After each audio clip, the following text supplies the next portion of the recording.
Writing is not a visual art any more than composing music is a visual art. To write is to create music. The words you write make sounds, and when those sounds are in harmony, the writing will work. So think of your writing as music. Your story might sound like the Hungarian Rhapsody No. 2, or it might sound like Satisfaction. You decide, but give it unity. It should not sound like a musical battle between the Cleveland Symphony Orchestra and the Rolling Stones. Read aloud what you write and listen to its music.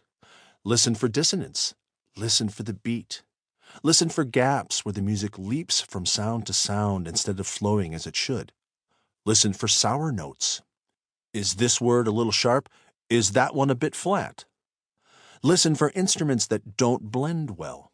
Is there an electric guitar shrieking amid the whispers of flutes and violins? Imagine the sound of each word as an object falling onto the eardrum. Does it make a soft landing like the word ripple, or does it land hard and dig in like inexorable? Does it cut off all sound for an instant like brutal, or does it massage the reader's ear like melodious? There are no good sounds or bad sounds, just as there are no good notes or bad notes in music. It is the way in which you combine them that can make the writing succeed or fail. It's the music that matters. 3.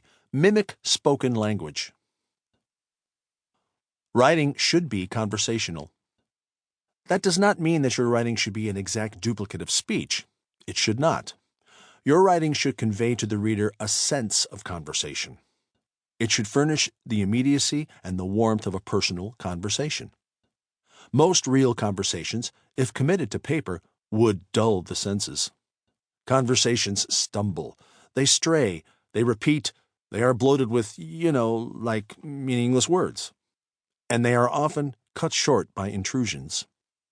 But what they have going for them is human contact, the sound of a human voice. And if you can put that quality into your writing, you will get the reader's attention. So, mimic spoken language in the variety of its music, in the simplicity of its words, in the directness of its expression.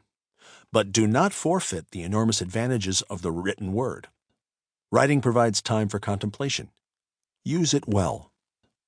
In conversation, the perfect word is not always there.